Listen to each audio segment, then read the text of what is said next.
Hello everyone, welcome back to the Find Your Feet podcast, a podcast show hosted by me, Grace. And me, Abby. And this show is dedicated to helping you live your best life. And today we're talking all about breakups, a guide to surviving a breakup. We're going to dive into the general information about like what is actually going on in your brain when you're having a breakup, so you can understand like why you might be feeling the way you're feeling, and then some tips and like of how to get through all the different stages of the breakups, lift you up, keep you going. But I actually think even if you're not going through a breakup, this is probably a nice episode to listen to. Arm yourself for when that day comes, or maybe you need to help a friend and this is going to give you the knowledge you need to help your friend. That's so true. Yeah, to help a friend, or like general grieving as well. Like we're going to discuss that. And yeah, just to prep you for if that day ever comes, and if you are as well in the midst of a breakup, just to like give you some facts that really help you figure out what the hell is going on in your brain, and just to give you like a big warm hug, because obviously it can be such a painful time where like you're really just seeking people to like talk to you and give you advice and stuff. So it's an episode we've been wanting to do for absolutely ages, isn't it? But now I feel like it's the perfect time. Yeah, you got to do it at the right time, you know? Yeah, exactly. So yeah, excited to get into it. But before we get into it, you've just come back from India. Welcome home. Welcome back to the podcast. We didn't have you last week. I know. I was all on my own. I know. Had the best time ever over in India. Just loving the energy, the people. It was like everything that I imagined, but more. Which is great, because you know, sometimes you can like build up an idea of something. But no, it was so magical. And I think I'm actually still processing like the holiday and like the lessons and just like the little moments that I thought were really special. And I keep thinking in my head, I keep saying, I'm carrying India in my heart. Aww. So I just want to, it's like just little parts of it I'm just carrying in my heart, and then I'm like journaling about them, and just like bringing them back into my reality here. Like what? Share one little thing? Well, I think just like mainly how like grounded, and you know, I kept saying to you about the thing about tarmac. And it's funny because I said it to my friend Izzy, and she was like, that was the first thing she said. She was like, we got too much tarmac here. And I was like, that is literally what I can't stop thinking about, is how much tarmac we have here. Got a tarmac problem. So we got a tarmac problem. Yeah, just like in India, obviously, there's not much tarmac at all. Even in like Mumbai, like most of the roads are like kind of like dirt road kind of things. And it's like, they just like, it's like an energy, like you feel the connection that they have to the ground and just to like each other. So they wake up every day, they're walking down the road. A lot of the time they don't wear shoes, even, you know, the tuk-tuk things that they drive everywhere. A lot of them don't have shoes on. And you just feel like they're like so close to the ground, like to the root. Like they use obviously a lot of like the plants to heal and stuff like that. And I just really noticed that like when I landed back in Manchester and there's just concrete absolutely everywhere, and I was like, gosh, it just makes you realise, like I can totally see how we could be like energetically cut off more than other countries. But I suppose that's the same for every country that's like developed like ours. Like so many amazing things about it, but it's like those things of reminding yourself to connect to the earth. Like that's probably one of the main things that I've taken, is that I need to remain connected through my feet. Yes, you walking around barefoot and stuff. Yeah, but obviously not on the tarmac, because it's no point. So. Oh, right, okay. Yeah, no, it's more just like, well, summer's around the corner, isn't it? And I can't wait to start going on like walks and stuff in the morning again. And just like, taking my shoes off. Go barefoot. Yeah, probably not the whole thing. Even though people say that's really good for you, don't they? Yeah, do you know what? Just remind me, it's a really random tangent, but my cousin went on a hinge date with a guy who doesn't wear shoes, ever. And I don't think she realised that until she was on the date. Rocked up in the middle of Glasgow, met this guy outside a bar or wherever they were going, I don't know. And he didn't have any shoes on. She was like, are you okay? What's going on down there? And he was like, I don't wear shoes. No shoes and socks. I don't wear shoes. And she was like, don't you get fucking tetanus? Like, you're walking around the streets of Glasgow, like, surely you're stepping on some heroin needles or something, like, what? And he was like, nah. But all the bottom of his feet was all orange. Yeah, they do that, yeah. They go orange when you... Yeah, they go like this certain kind of colour. And it's not like it's necessarily dirt. It's like your foot almost creates a shoe. You know, like, it's like what they would have done in like caveman days. Yeah. It's really good for you, but yeah, maybe not like walking around Glasgow. Yeah, well, he doesn't wear shoes. And he would like... But no, one of my friends was like that from college. She doesn't wear shoes at all. But I love it. She just owns it. She just doesn't wear shoes. Yeah, he's showing her pictures of him like walking up a snowy mountain with his I feel shoes like that's off. maybe something you should have spoken about before a date. Like, I feel like you would know. I don't know. Yeah, I would. I think feel I would like be I would pretty know shocked. before I went on a date if someone wore shoes or not. I would have. It's like I you would just have done some assume that everyone wears research. those shoes, Yeah. don't you? Yeah, so I'm not at that point yet. Maybe he wasn't forthcoming online about it though, because he maybe knew he wasn't being its authentic self on his Hinge profile, because he knew that a lot of girls would probably be like, okay, Yeah, there'll probably be the perfect woman out there for him yeah, shoeless with woman. no shoes on. Yeah, She's not my cousin. yeah. Not her. Anyway, yeah, shoes. Should we wear them? Should we not? It's a mystery. No, there's something else random about tarmac. Well, not tarmac, but like when I haven't been to America in so long, but obviously I used to go a lot when I was younger because my mum's from there. And I remember when I'd go, I'd feel happier because, not like happier, but like my eyes were happier, like my brain was happier because the pavement was really light coloured. You know, here the tarmac's all dark, so you're walking down the street and it's like light grey because that's the colour they use, and it's like really light. So it like maybe it reflects more of the sun. Andrew Hoover would know; he'd tell me. Yeah. There's definitely something going on with your eyes, I reckon. Oh, interesting. But I would feel happier Wow. because the ground was lighter. But it wasn't because it wasn't like natural; it was because it was a different colour. Because the ground here in the UK is really dark. Yeah, that's interesting, isn't it? Well, if you're here to learn about how to get over a breakup, I'm really sorry. Promise we'll get into it in a minute. Right, so should we dive straight in? Yeah, let's go for it. So obviously, as we said, this episode is dedicated towards anyone really going through a breakup. So obviously, just want to start by saying that if you are in the midst of it, like, we genuinely are sending you so much love, because breakups are one of those things, aren't they, in life that will like tear you to the ground. Like, no matter if you think you're strong or not, no matter how you are in business, friendships, family, anything, like, heartbreak will tear you to the ground and it'll make you question everything, and it'll literally turn your world upside down. And I don't feel like there is like that much stuff out there to support that. Maybe there is, but like, I went through a breakup last year and I was like looking, is the books? I couldn't really find any books. I found a few good podcasts, but not that many. Like, I just feel like, considering it's such a huge thing that can happen to different people on different degrees, there wasn't that much support, because it is such like a vulnerable thing to go through. Yeah. It's such a time where like your brain can completely go against you. So like, you're trying to show up for your everyday life, but you can't even like feel physically normal. Like, you can't even show up for yourself because your brain is literally going off doing one thing, your heart's trying to do something else. It's just very confusing, very vulnerable time. So that's why I'm happy that we are doing this episode and we can like bring some light to this, give our own advice. Because as I said, I feel like breakups are the one time in life, well, not the one time, but a serious time in life where you really have to show up for yourself. Yeah. And like, time. yeah, A lot. and be like so rooted in your self-love and your truth and like what is right for your heart, because you can so easily just like self-abandon. Your self-worth. Yeah. Self-respect. Yeah. And like kind of like mothering yourself in a way as well. Yeah, like so many aspects. Like, you really have to be super strong in that moment, because it comes with all those little decisions. Like, obviously it's hard to speak about it vaguely because every breakup is so different, but I think even if you're the person that's left someone, or if someone suddenly left you and you're heartbroken, or if it's been like a really civil breakup where you love each other but you actually can't make it work, or maybe you move in country or something like that, like, each type of breakup, no matter what, is painful in its own way. Even when it's like a good pain or like a good breakup and it's meant to happen, it's still so painful because you're still going to grieve that person.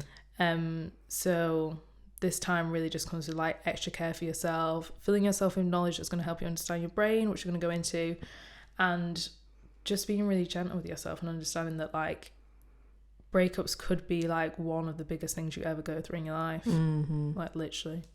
Yeah. It's beautiful, man. I have nothing more to say. Killed it. So we thought it was really important to bring you some brain science on breakups, because I especially last year felt like I was going fucking nuts. I'm not even joking. I thought I was going insane. And I think that is what heartbreak can do to you, whether it's your decision or not. You literally feel like you've lost your marbles. So Grace is here with the brain facts. I am. Are you all ready? We're ready. We're going to help you understand why you feel like you're going crazy. I should get up my research.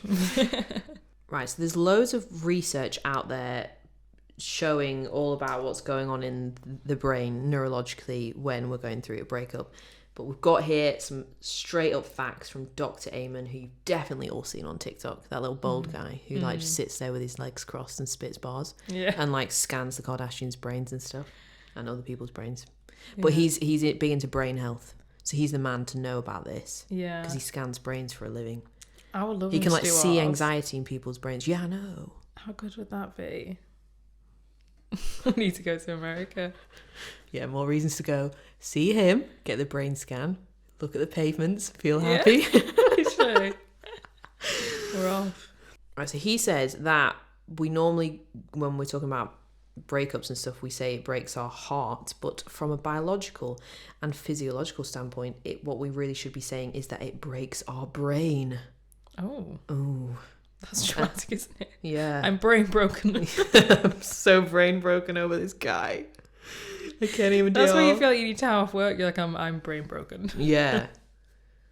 No, but like, it's some real shit. I don't know how people do work when they're like when people go through like that. a divorce, or like when you hear stories, like husband, dad of two, like turns out he was cheating or something, and then the poor woman probably has to go to work the next day. I'm like, how on earth? Probably in a state of shock, to be honest. Oh, 100%. So when you have a breakup with someone, you usually feel sad, obsessed, longing for them. How did you feel? Name some of the emotions. Put into context for everyone. Yeah, well, I feel like you feel like a bit depressed. Yeah. Sad, yeah, lonely. Quite unstable, unbalanced. Yeah, like very up and down. And then also like changing your mind all the time. A bit unhinged. Yeah. Very confusing time. Very confusing. Okay, so this is why he's so confused. So when we love someone, they come to live, okay? They live in the emotional or limbic centers of our brains. And like that's a massive part of your brain. It drives so much of your behavior, the limbic center. But the reason why when you're in love with someone, they live in your brain is because they actually occupy nerve cell pathways and they physically live in the neurons and synapses of their brains. So they've got their own neural pathways going on there, like they're riding down them on their sledge on a daily basis, and then all of a sudden you're not with them anymore. But the brain doesn't understand that because they're still living rent-free in your neural pathways. Yeah. So when we lose a lover through a breakup or a divorce, our brain gets confused and disorientated. So that, you were saying changing your mind, all that kind of stuff, and it just makes complete sense. Since the person lives in the neural connections, we expect to see them, hear them, feel them, and touch them. When we can't actually hold them or talk to them as we usually do, the brain centers where they live become inflamed, searching for them. So your brain actually like inflames. That's when like things go wrong in your brain, is when you start getting brain inflammation. Yeah. So all of this causes overactivity in the limbic system, which is the brain's emotional centers. And this has been associated with depression and low serotonin levels, which is why we have trouble sleeping, feel obsessed, lose our appetites, want to isolate ourselves, and lose the joy we have for life. A deficit in endorphins, which modulate pain and pleasure pathways in the brain, also occurs, which may be responsible for the physical pain we feel during a breakup. Basically, we are a neurochemical mess. Well, there you go. That's why it just proves when people like, well, I don't know who would say this, but like, people are like, oh, you can just get over it, move on from heartbreak. You can't. Your brain's got its tits. The neural pathways are going nuts. Literally, your brain is malfunctioning. Yeah. And all you're trying to do is think, oh, I need to move on, but your brain is literally like, hold on a minute. Yeah. I'm in panic station and I don't know what the fuck is going on. And that's why it's so painful. Mm-hmm. Literally, I definitely felt that. And I think as well, like that, even hearing the science of that, I think is so helpful for anyone that's in the midst of it. because I heard some brain science when I was in the midst of it, and I was like, okay, that makes total sense. You know, like when people say, I don't think we've actually got the fact up, but you have such a drop in dopamine, it's like similar to getting off cocaine. That is actually what they compare it to. It's like your brain is literally, it's like coming off a drug, and you're literally addicted to this person. Like whether you want to break up with them or not, like your brain is addicted to them. So you will have withdrawal symptoms, and you will feel like you're going crazy, and that's why you're probably going to ask for them back even if you don't want them back. And one thing that I really experienced, which I thought was interesting, is that I could see like my logical brain that wanted this relationship to end, and then once it ended, it's like my brain and everything just went into complete panic, because my survival instinct was like, oh my god, this like person who you form this partnership with has now gone, so now like your safety is on the line. And like I like my whole body was like petrified, like I felt so unprotected. But like the reality of it was that obviously I was very safe, probably more safe, like walking away and following my truth. But I just remember thinking like, what on earth is this? Like, why is my brain, or like my logical side of me being like, oh no, this is cool, it's fine. And then on the other side, I'm like literally freaking out. Yeah, this article was saying that your body goes into fight or flight. And that's why you have like all these reactions where you're like physically can't think straight. Yeah. Well, it like makes sense like on a primal level, like going right back to the caveman days, which is where we all came from. Is like if you weren't with your mate as a woman, you're vulnerable. And if you have, whether you have children or not, actually I think just the hormonal thing of being a woman, like I think it would make you panic and go nuts and feel fight or flighty, because you probably would have got murdered by a lion, or I don't know, you would have died or something, like you didn't, do you know what I mean? Or even like obviously when you're with someone, like primarily you think like that's your chance of reproducing, so then once they're gone, I think like your brain tries to trick you, as in like, oh my god, but what if you don't find anyone else and then you're not going to reproduce? It's like, I think your survival's like not going to continue. Continue the line. That's what we're all trying to do, right? Yeah, exactly. It's just have babies. Yeah, we're basically like the way we're wired. On a basic biological level, we're just like got layers of complication above. But on a basic level, like our unconsciousness of what we're doing is basically that. So I think that's why you can probably keep the human species going. Yeah, like get all confused thinking, oh no, I think I want to be back with this person, but you actually don't. It's like you're fighting a lot of things at once. Yes, a lot. So all you've got to do, I think, in that moment is like anyone that's listening now as well, maybe you're on that point where you're like, you don't actually know what you're doing. Maybe you're taking a break from a relationship. I think all of it can be so overwhelming, but the only place you will honestly know the truth is like deep in your heart, like the whisper of your heart, like what it's saying. Like that's the only truth that matters, and that's the only truth that you know. No one can tell you that. I remember when, obviously I'm going to probably speak a fair bit, like not to bore you guys, about my breakup just because it was last year. Yeah. But like, you know, like say people were trying to give me advice and I was obviously like really grateful and I could see how much people were trying to help. But like, it almost like didn't make any difference because no one can give you advice when like there's a whisper inside of you that say, it was really hard to give you advice because you would like can't tell me what was going on, or like, oh, I've just broken up with him. I was like, what? Yeah. Really? I thought it was all good, man. Yeah. Or whatever. And then, like, because I wasn't in your head. I don't know. Yeah, exactly. No, it's so hard. But that's what I mean. Like, all you can do is listen to the whispering heart, and you might, like, fall off track and maybe listen to your partner that says, oh, no, it's going to work out. Yeah. That's why you got to be so headstrong. Like. Yeah. Or maybe it's like a messy breakup and they say, oh, I'm going to change for you or something like that. But, like, the only way you'll know the truth is if you actually just, like, take it slow and listen to yourself and your inner knowing, because that's always the truth. Yeah. So I feel like one of the first stages that come right after a breakup is regretting the breakup and thinking, oh my god, have I made the right decision? And I think the stress of that is more stressful than the breakup. Honestly, that is what I really struggled with last year, was this huge ball of anxiety of genuinely not having a clue what to do or like whether I made the right decision. And as I said before, the whisper in my heart, obviously what I followed was right. But obviously because your brain is completely on one, it's tricking you out of all sorts of games, and you can totally fall into this trap of like looking at someone and just looking at their potential and looking at all the amazing things about them. Do you know what I mean? Like suddenly when you're so upset and your like chance of survival is almost ripped away, all you're going to do is look at this person and think, oh, but they really did this, and like they did put them on a this, pedestal. and oh my god, they did all these things. And I know I'm talking about it in terms of like maybe splitting up with someone, but it can happen as well, even if someone treats you really badly and leaves, and you could be like, oh my god, but they were this, they were this. I'll never find someone better, like all that kind of shit. And it's like, it's actually bullshit, because you wouldn't have split up anyway if it was right. Like you literally would have. You wouldn't be in this situation right now if it was right. So yeah, those rose tinted glasses can definitely come out, can't they? They're dangerous. They're very dangerous. They're so dangerous.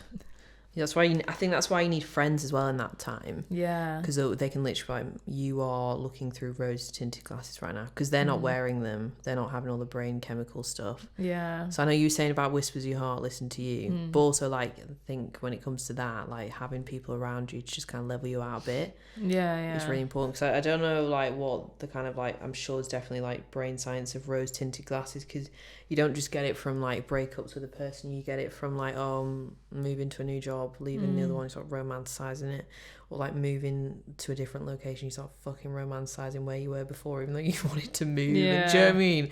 And it's weird until you get over it and you stop doing it. But yeah, it's dangerous pair of glasses to wear. It is. It's like the fear. You're like, oh gosh, but I've lost this thing. So then you start to like really, like romanticize it.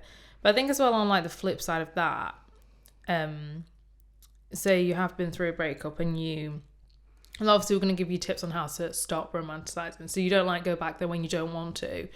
But as well, it doesn't mean that like just because you've broken up with someone, it doesn't mean that all the amazing things about them aren't true as well. Because like each of my breakups, there's been so many amazing things about the partner, like so many. Like my last breakup, it was like 95% of the things were amazing. Do you know what I mean? But that's why I found it so painful, because I remember I kept saying to you about, I was like, but like, I really love this, and I really love this, and I really love this. But there was still like that 5% that I was like, no, like this just in me just doesn't work, can't be fixed, whatever. But it doesn't mean that, you can just that you have to disregard all the amazing things. But maybe that comes a little bit further down the line. Yeah. But you can still like honor the amazing parts of someone and carry that in your heart, that maybe you want to attract in another person. But obviously not to get like, when you're in the midst of like deciding and trying to walk away, definitely don't sit there and think about that. No, yeah, I think. But not to dismiss those parts. Yeah, I think that's definitely a later down the line thing. Yeah, because that's like a healing thing to do as well, later down the line. Yeah, to like send love in that way, but release at the same time. But even in that moment, it is helpful as well, because I felt like I was going nuts, and I was like, well, why are there all these good things? And I was like, because there are good things, Abby. Like, stop trying to make them a demon. They're not a demon, but they're not right for you. So like, it's I have to be so like strict with myself. Like, they're not right for you, so move on. Yeah. But yes, that is the reality. There are so many amazing things, because that's where it can get so confusing. Yeah. Where you're like, well, why would I break up with someone if they have nice things about them? It's like, well, you obviously weren't dating a crazy person. Yeah. Do you know what I mean? Hopefully no one is, but they might be. Oh yeah, they might be. Some people might be. So you recommend keeping a list? Yeah. I think keeping a list of the reasons that you've split up with someone is really helpful.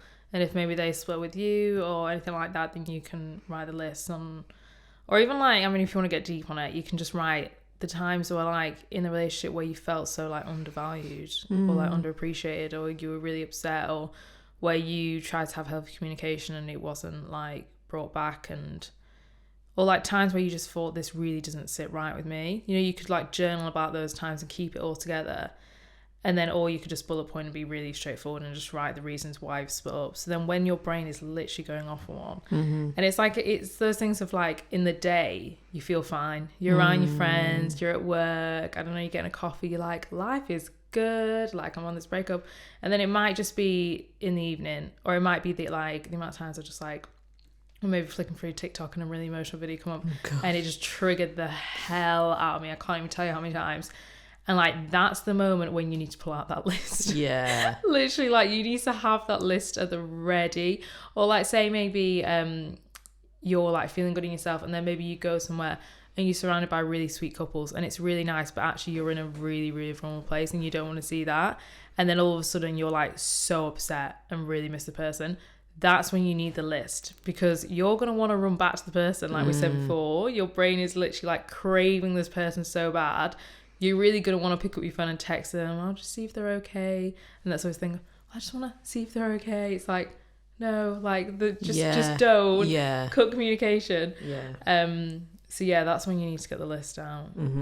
Is keep that list on your phone, I think. Write in your notes on your phone so you can just pull it up whenever. Yeah. Because you'll have bad days and you have good days. Yeah, exactly. And you can't always rely on your friends to tell you, actually, do you not remember this? And do you not remember this? And do you not remember this? Because they might be aware of a lot of the bad times or something and be able to do that, but you can't ring them up every day. They might be busy working. You know? If you're about to have a relapse, you need to look at your notes. But I think the other thing as well with like getting over somebody, and obviously, no, actually, I think that you should probably do this like right after you decide to break up, to be honest, not leave it. You should get them off social media, because out of sight, out of mind, and like you're never gonna not be triggered looking at their page. No, do you know what's so fucking weird, right? On TikTok, there's this like trend of people saying like, oh, on my wedding day, but still checking to see if that one situationship or that one person I dated back in the day has seen my story, and then they're like, beyond like weird. checking that they've seen it, and then they've seen it, and they're like, yeah, let's celebrate. And I'm literally like, that makes me send uncomfortable. Jesus to you, please. What are you doing? What are you fucking doing? It's just awful. I would hate that. Imagine being on your wedding day and that's what your partner's doing. Like, yeah, it's just like every pathetic. level of petty. It's so pathetic. Literally. Imagine like your partner making a TikTok like that. Oh my god. But like, you know, I just think it's weird. But anyway. That's beyond weird. Beyond weird. But so don't be those people. That's very extreme. To get to your wedding day and still be checking to see if your ex has seen your story. Oh my god. Yeah, you can avoid that by doing what you're going to say. Yeah, so basically what I really think that you should do is get them off your social media, so block them. And maybe just like, if you don't want to seem harsh or whatever, just say, I'm going to block you because I think we need to not have each other on here, because even if you unfollow them, you're still going to be able to see their page unless they're private. Yeah. But still, and then you're probably still going to be tempted to and who knows, you might end up making some weird, in a moment of weakness, make a weird fake account pretending to be like an eyelash lady and follow them or something like that. Or like I don't know. Oh, my crazy ex once. Oh, what? Once made a pug page. Oh my god. Yeah, and he was like, pugs and kisses or something. I was like, oh, cute. And then I realised it was him. I was like, oh no, you're ruining pugs for me now. Nothing safe. Yeah, nothing safe. I was like, oh, just was pugs. Oh god. Well, yeah, this is the thing. These are the levels that people can go to in those moments of madness.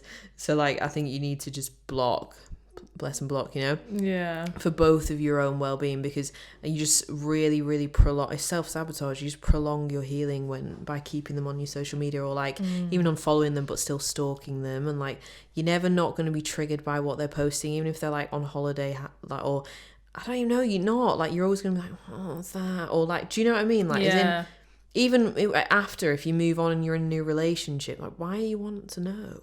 Why do you stop inviting that energy into your life? Get rid of it. Like, be present with the person that you are now with. Or, obviously, if you're not at that stage, you know, breakups here. We're in the middle of it, so we're all sad. We're not ready for that yet.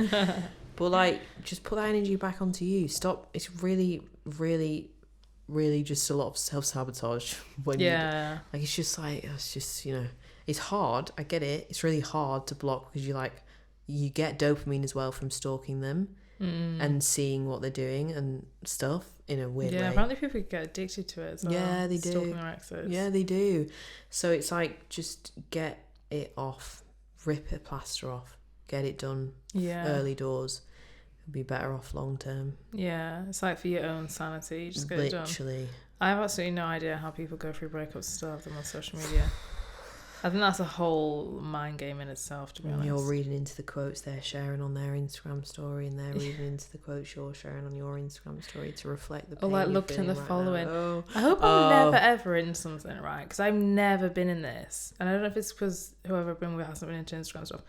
But you know, when like girls like look at people they're following and like, oh, he's gone up a follower. Or, Oh yeah, after a night out. I hope I'm never ever that person. Like, isn't it just Yeah. looks like a really horrible place to be? Mm-hmm. I'm Yeah, sorry I think if anyone feels. I think there's probably a lot of people listening that feel like but this. I just It's hard because maybe of, I've never we been live in obsessed this. with one, I don't know. No, like I think you've dated people that aren't like big on the gram Yeah. users. I don't mean like influencers. I mean they don't use the Instagram very much.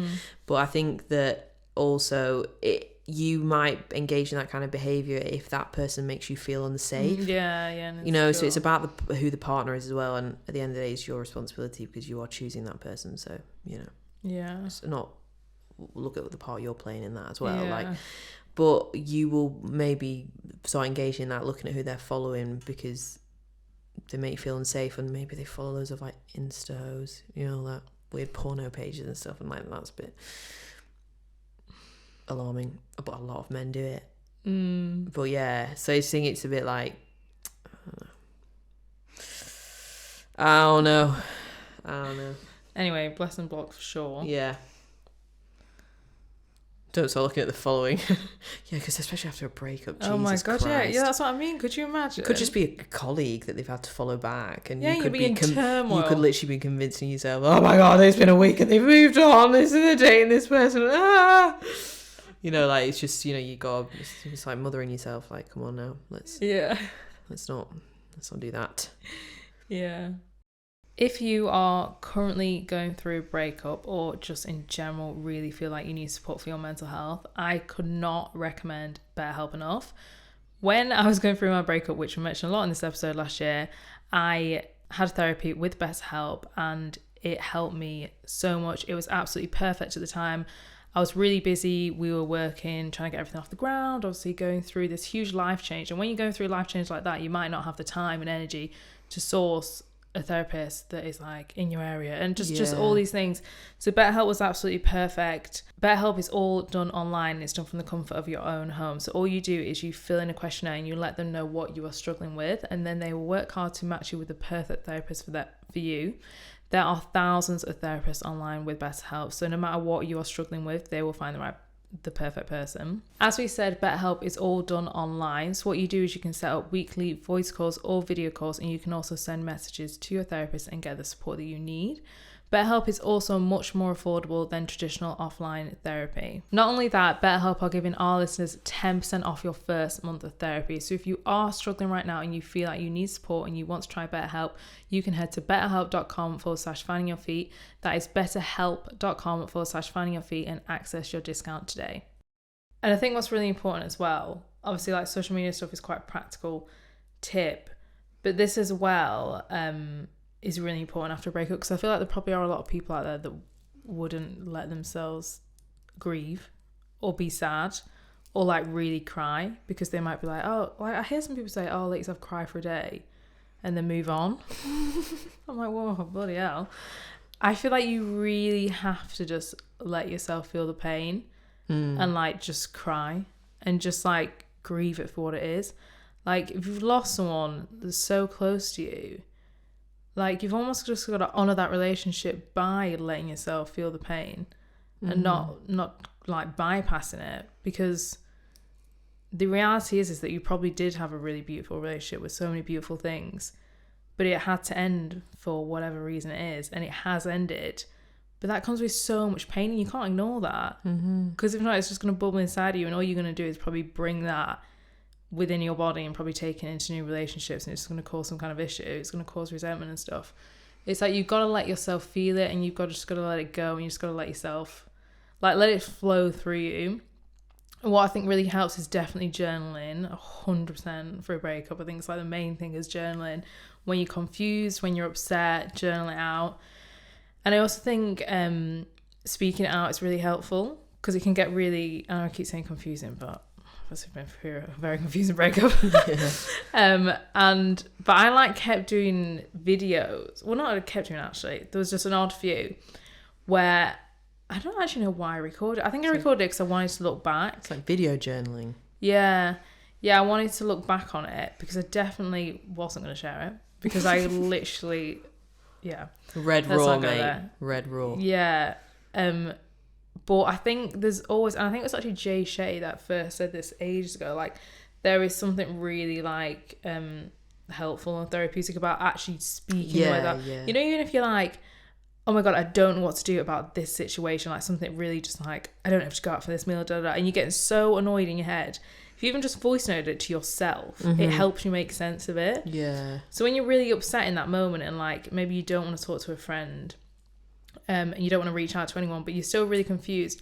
And as well, what I think is so painful about a breakup, like literally the most painful part, is the fact that when you're so upset, all you want to do is fall into the arms of the person that you're closest to, but they're gone. So like the person that would once like hold you tight and like tell you it's okay and make you feel better is the one person that's gone. So it's like that's why it's so painful, because you're like, well, now who do I lean on? Like, it just makes you feel so lonely. I don't know how that actually relates to that, but I just really wanted to mention that. Yeah, mate, you're making everyone cry. For sure. The tears are welling, I know it right now. I think if I had listened to something like this, I would have been like, and if you are crying right now, good on you. Yeah, let it out. But yeah, that's why you have to learn to really, really self-soothe, like completely, because as I said right at the start, like if you're not gonna show up for yourself, then like how are you gonna get through it, because you're in so much pain and the person that you want to lean on is not there. So speaking out like that, when I did that video, I think I showed it you, didn't I, when I was like, oh my god, this video, and I was like, it's hench. It was like 6 minutes or something. I don't think you ever showed me the video, no, but I think know. maybe you showed me a screenshot of it, or you told me about it. Yeah, and it was intense, wasn't it? Yeah. It was like I couldn't share it with anyone, but it was like, it was the raw reality of what it was, and it was like me not being like, nothing could have made me feel better in that moment. Not even that person actually at all could have made me feel better, because obviously that wasn't the right thing. Like nothing would have made me feel better. It was like the pain was just so there, and it just had to come out of me. I just had to speak, I had to cry, like it just had to unfold, because that was the reality. Like it was just a big ball of pain and grief for like something that once was and now is no longer there. So yeah, that's just, it's beautiful. So what are like other ways that people can self-soothe then? Like what else did you do other than journal? And well, I think like I mean, in general, like for self-soothing, I mean, in general, like physically speaking in your body, you can calm yourself down by like, even like I saw a thing, it was actually on this morning, they were saying that like that this does something to your nervous system. Little arm huggles. Yeah, on yourself. Like hugging yourself and like literally calm yourself down, like literally self-soothing. Because as well, if you think about it, when you're just been through a breakup, obviously your oxytocin drops. Oh yeah, because you're not getting you're not getting stroked. Like you cuddle on that so much in a relationship, and then all of a sudden you're like just like a normal person again. Like stroke myself. Yeah, so you're just like, okay. Yeah, you should definitely have a cat or something to cuddle. But I think I just did things that I enjoyed, and that almost did like as in like maybe let yourself feel the pain, let yourself journal, let yourself cry, but then not to stay in it too long, because then kind of like move on to something that lifts you up and lifts your vibe up. Because I know you can like sometimes like upset yourself more. Do you know, if I was to sit there and like go over this day a million times, I would upset myself more. But that's something else I was going to say, that like, we were mentioning before about the dopamine. Yeah. And how you have such a drop in dopamine when you go through a breakup. So like obviously the things that like maybe used to make you giggle and laugh and like happy are just like because you're so upset. you're so sad, like you're just trying to get through the day and your brain just keeps thinking of them. And yeah, as I said, like your dopamine has totally gone down. So I think it was a podcast where the person was recommending this. They were like, because your dopamine goes down so much, like you're really deprived of it. So you need to do things that obviously bring you dopamine, but like obviously healthy ways. They were like a really good thing to do, is just to make sure you've got something to look forward to, which I think in general, like if you're not having the best time, I think generally having something to look forward to is so nice. So yeah, I think like if it's maybe like a night with your friends, or like just something you generally really enjoy, Or if it's like a holiday or something. Yeah. Just leave the country. Just something where you can look forward to it and like get that little dopamine hit and just know that like, oh, it is going to get better and I'm going to feel more joy and I am going to feel better. I think that's really important. Yeah, 100%. I think another powerful thing to do post breakup, and I think you can't do this in the initial stages because it's too much, but once your brain chemicals have gone back to normal, you know, you're not neurologically broken anymore like that guy was saying. Yeah. And your neural pathways have rewired a bit. That person that you loved is no longer living rent-free in your limbic brain anymore. I think that you should 1,000,000,000% be doing cord-cutting activities. Absolutely key. I think even letting go of old friends and stuff, or an old life that you once had, like that maybe isn't tied to a relationship. I just think there's huge power in energetically releasing the old and letting it go. Yeah. That really changes your life and changes your emotional state and your reality and what you draw into you. And but you can't rush it. Like, you can only do it when you're ready.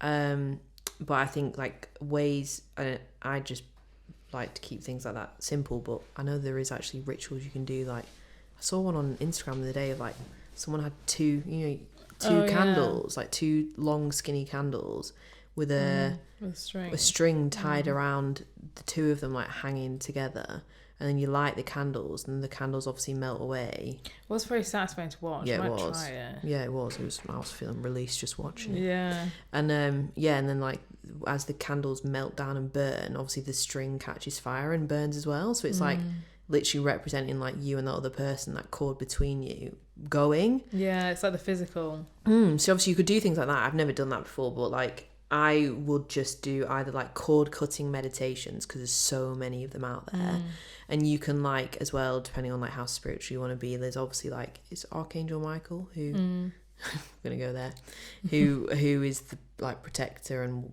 can help in. He's like the sword of truth. Oh. So good for a breakup, seeing the truth. Yeah. So like, you know, maybe if you're into that, if that's what you resonate, doing that. There's a lot of Archangel Michael meditations on YouTube. But I remember I did a nice one with Gabby Bernstein, I think. Oh yeah, I always remember you talking about that one. Yeah, she's got nice ones. It's not like her Instagram or something. I found it so many years ago. But I mean, there's so many out there. Like, but a cord cutting meditation is really powerful. And also another really powerful activity to do is to write a letter that you never send. I mean, I think you could send it depending on the person, the breakup, the circumstances. Please don't send it if like it's gonna rehash it up or make them contact you again or whatever. Do you know what I mean? That's why I think most of the time you just don't send it. Yeah. And it's because it's for you anyway. Yeah. You're releasing for you, not for them. Well, obviously it will set them free as well in a way, but like you are doing it for you. So like writing a letter and just spilling it all out there, and I think knowing you're not sending it anyway makes you be more honest. Yeah, definitely. And just letting it all out, no matter how crazy you might think it sounds, or how anything you might be judging yourself for about the emotions you're feeling or anything like that. You can release so much of maybe any of the shame or any of the guilt that you might still hold from the remnants of the relationship or anything, you know, because I don't know, like depending on how you handle your emotional well-being, you very much could be, I don't know, even like subconsciously upset with yourself for getting so upset or getting involved. I don't know. Obviously everyone's different and everyone's situation is different, but I think you release things for yourself as well as definitely. The person, but just spilling it all out on a paper and just writing like, you know what, just whatever comes out, spilling it out and just release you. And then I think it's really nice to burn it. I don't think you should keep it. No, I think you should get rid of it. Yeah. I think like burning it is like quite symbolic anyway, but even if you don't burn it, chuck it in the bin somewhere in a park, fucking get rid of it. Go get rid of it. Yeah. No, it is so true. I think it's like writing that letter allows you to maybe say the things you never got a chance to. And that can give you so much closure, I think. Closure. That's something people always want after a breakup. Yeah. And they wait for the other person to give it to them. Yeah. You can't do that. No, never. That person might never give it to you. No. Depending on who they are and how they operate and how toxic or not toxic the situation was, you absolutely cannot. When I hear people say that, I think, fucking shut up. Yeah, it's like a myth, I reckon. It's bollocks. Give yourself closure. You choose your own healing. You joking. You put it in the hands of someone else. No way. Yeah. No fucking way. Take back your power. I think sometimes maybe some people like want like an answer to something. Yeah, maybe it's like fine. cheating or something. Yeah. And they think it'll give them closure, but like It's I don't just know, will not. it? It's I think not. it is just kind of like a thing in your head. I remember like I think sometimes. Sorry. No, I was just gonna say on one breakup, like the boy was like, "I really want to see you for closure," and I was like, "Mate, this is the opposite of closure for me. I don't want to see you. I'm running for the hills." Yeah. Like as in, it's Close totally yourself, subjective to yourself. Yeah, like that is not closure to me. But I know a lot of people do that. They're like, "Oh, well, I met them one more time for closure." Yeah, or like that is how you get into a really breakup sticky shags. situation. I'm like, why? Yeah, definitely. Oh, not a good idea. That's the confusion. Literally. Yeah. I think sometimes when you're seeking that closure, as in maybe you want an answer or you maybe want to know why they did what they did or something, it's also can just be deep down subconsciously, you just digging at your own wounds. You're like, because you know it's going to reconfirm like maybe a limiting belief you have about yourself. Yeah. And like a wound you've got that, I don't know, men are trash or women are trash, or you always get abandoned or you always get let down, or you're not good enough to be fully loved and like not be cheated on or not be left or something like that. And you can basically be digging for closure, but actually what you're doing is just digging for self-sabotaging pain to reconfirm the things you believe about yourself. Well, isn't that the tea? That's the fucking tea. That really That is. That requires some real honest self-awareness, self-reflection to get to that. But I see people doing it all the time. Yeah. I reckon some people listening now are like, shit. I need to call my therapist. If I don't have one, I need to fucking get one. So that's the kind of thing that you can really unpack in therapy, which is really good. Yeah, for sure. Because like, just who you date, I get you can get tied up with the wrong people sometimes, but at the same time, you're entertaining them. Yeah. And even when you're a victim to their awful behaviour, you have chosen it in a way. Not to like, I don't want to talk about really extreme things here, like domestic violence, stuff like that. I'm not talking about that. I don't want to. I'm just talking about bad, just shit relationships, like just whatever. And it's like, you need to really be honest with yourself, because why are you a vibrational match for that? Yeah. And no judgment, no fucking judgment, no, none at all. I say this with no judgment, because I'm not saying that I have never done any of this, because I absolutely have. But I just mean like it can be a match for it, because you've got your trauma, and it's like it's an opportunity to heal. Exactly. If you look at yourself like that and you take that responsibility approach to your life and what's going on. So but anyway, very powerful. One thing that I think is really helpful as well in the midst of a breakup is reminding yourself to actually not be selfish in a way. So like, if for some reason you've broken up with someone and it's quite clear that you're not the right fit or they're not right for you, and you're just gonna like self-abandon and like bypass the pain and be like, oh, I can't be doing with this, like we're gonna make it work, like even though you know deep down you shouldn't be like, oh no, we're gonna do this, you're the right person, but you know they're not the right person. I always like remember this quote: if they're not right for you, then you're not right for them. So like, by you staying with someone where you know it's not quite right, but you're like, oh, I'll just settle, you're actually completely robbing them of the chance to be with the person that they're meant to be. Yeah. Like, whether that's a better person or worse, do you know what I mean? Like that, like we said before, vibrationally matching, they're meant to be with somebody else. And the more you like stick to them and don't allow this like natural breakup to just break down in the same way that nature and things just break away, the more you don't allow that, the more you are like literally robbing their opportunities to meet the right person. And it is actually selfish. It is. If you hold on to a relationship that isn't right, it is selfish. As much as you think, oh, I don't want to hurt them, I don't want to break up with them, actually in the long run, like our soul's paths, you were meant to break up anyway. So it's like, even though, say if you are splitting splitting up with someone, even though you may feel super guilty at the time, like you just got to keep reminding yourself that it's definitely for the right reasons. Otherwise you wouldn't have wanted to split up. You wouldn't be in that space at all. For just another little closing thought and truth is that like the state of your current heartbreak right now, or your maybe one you've had in the past, and you're really scared to step back into the vulnerability of love again and risk that again, the full depth of pain you felt or are currently feeling from your breakup is a direct reflection of the amount your heart was open to that person and the amount you loved. And that is that's beautiful, because it shows how deeply you can love somebody. Yeah. And that there's a quote, like, a heart that's been broken is a heart that's been loved. But actually that is so beautiful, because it shows like how deeply you loved someone else and opened your heart to them, and like was vulnerable in love like that. And that is like one of the biggest things that we all come here to do, which is to meet each other like that and love each other like that. It's one of the most like special, magical things, but it requires a lot of bravery to do that, because what you risk is everything we spoke about today: breakups, heartbreak, pain. That's the risk you take when you decide to step into the vulnerability of love. And actually Brene Brown says like so much amazing things about vulnerability and courage and stuff, but one thing that she does say is, because my little brother bought me her book for Christmas, Atlas of the Heart. I've not actually read it yet, but maybe I should. I need new books. Maybe I'll get that out tonight.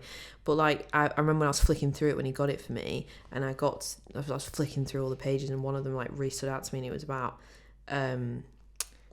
like heartbreak and stuff, and it said like you are the bravest of them all because you've been brave enough to like open yourself up to them. That's why you feel that pain, because there's so many people out there that don't. And like no shame and judgment to them either, like, because there's a reason why you're so guarded. It's not easy to be unguarded. So, you know, like as well, like not to like romanticize your pain, but like be proud of yourself as well. Yeah, no, definitely. For like that relationship that you had and that love that you gave and felt and experienced. And you will, like, whether that's in another person or what, you'll find that again, you'll meet that again. This relationship is done, you will get to that point, even though now you probably really feel like you can't. It's a moment in time, and your healing will happen in the time it's meant to. And like, just don't lose sight of that as well, and think you're going to feel like this forever, because you won't. No pain is ever a forever feeling. It always dissipates eventually, but especially if you show up to like your work and your healing. And like, I keep calling them spiritual assignments because Gabby Bernstein says them all the time, but I really resonate with that. Like, I think relationships can be like our biggest teachers and our biggest lessons. Like the biggest lessons are, and soul growth can be relationships, and like mirrors and what we learn from other people. Even loving relationships. I'm not just talking about hard ones here. But even like a loving relationship can end like what you were saying. What you experienced. That 5% is just not something not quite right, and that means you have to walk away from the 95% of amazing things to be living in alignment in your truth. And that's a really difficult thing. So I think you should be proud of yourself as well. Thank you. Because I obviously, like, maybe there's some listeners right now that are in what you were in and they're really confused, but like I watched you do that, what you did, and like I said, it was actually really hard to advise you because I wasn't in your brain, so I don't know what the 5 My broken brain. you fucked up neurological brain, but like I wasn't there in your mind, so I don't know what the 5% and what the 95% is. I don't know what you're experiencing. I don't know what your heart's whispering to you and what your intuition's telling you and what your like soul path is, more than you would know yourself. So like, it was really hard to give you advice other than to just kind of like try and emotionally support you. Like, I couldn't tell you what to do. I didn't know the answer. And I think that you really did, even though it was so hard and you were in turmoil, and I watched you be in that, you still stuck by what you knew was the right thing, which was to leave. And also, hats off to you, because people don't fucking do this, and they really should. You had a clean break. off the social media, no contact, so you could heal and that other person could heal. Yeah. And I think that's why you are where you are now. And you can say everything that you said on this show today because it's all come from you, not from me. This is Abby's show today. So, no, but like I've chipped in a bit, but you know, all these ideas and wisdom, it's come from your own like healing. Like you can't sit here and say that unless you did all that. It's like I hope it inspires some of the people listening now that are like maybe feeling that weak part of the pre-breakup or post-breakup, and I hope that they can be inspired by the way you behaved because you're a very well behaved girl. No, and but that's like, so nice. I never even actually thought of the episode like that, but that's actually really true. Yeah. That I actually feel like in a really good, really healed place. Yeah. And I was literally like in the midst of it, wasn't I? Yeah, you're on the edge. There might be people that are listening to it that are at that place where I was really confused. And you can be that inspiration of hope for them, for a better future. That's really sweet. It's very nice to hear. Thank you. You're welcome. But I am, just to reply, I am really proud because it does take a lot. I think as well what you were saying about like the pain is just part of the package. I think that allows you to keep your heart open as well. Yeah. Because if you like go through such pain and you're like, oh my God, fuck this shit. You're like close yourself off. I never want to feel that again. Yeah. Yeah. Whereas like when I went through all that, I was like, what, like, even though it's so painful, it's like what a joy to feel that pain. Like you said, like to feel that depth of pain. Like I'm willing to risk that for love because that's what life is about. So it's like, I'm willing to do that. I'm willing to keep my heart open. But I think you've got to keep mindful of that because it is so painful. And obviously, you don't like to be in pain. So you're like, oh God, don't want to do this again. But if you're like, if you want to step into like a really nourishing, beautiful love, then you kind of like as in there's no two ways about it. It's just like the duality of life. Like you're going to feel pain. And you're going to feel pain obviously in a relationship. I'm not saying a relationship's perfect or anything. So it's like that duality of just allowing yourself to feel and allowing yourself to go to the depths of your heart. Yeah, and I think just remembering like how strong you actually are as a person. Yeah. And there's so many like resources out there and support and even just deep in the depth of yourself, like you can get through anything. So even if it comes to that unfortunate circumstance of pain ending and stuff like that, breakups, like just knowing that you'll be all right. One day at a time. Yeah, one day at a time. Yeah. And just what you actually said before, which I think is the most simple quote that is so helpful, I think, in a breakup, is if I could love the wrong person that much, imagine how much I could love the right person. That helps me. That was literally like my affirmation. Because obviously I had so much love in that relationship, but it wasn't right. Yeah. But it's like, imagine how much you can actually love the right person. And like you see it all the time. You see love is everywhere.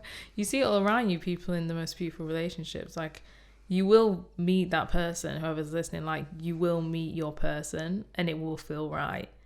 So just think about that. Yeah. Look forward to that. Yeah. What a beautiful way to close. Yeah. Well, thank you everyone for joining us. Yeah. Hope you're all not sobbing too much. Yeah, and definitely like if you've got any friends going through this, or maybe just save the episode so you've always got it there. Because like we said, like I think when you're in the midst of it and you really want to listen to something and you can't find it, it's just stressful. Like you just need a big like hug and advice. Yeah. From finding your feet. Yeah, that's what we're here for. Yeah. All right, guys, we'll see you next Wednesday for a brand new episode. Bye. Bye.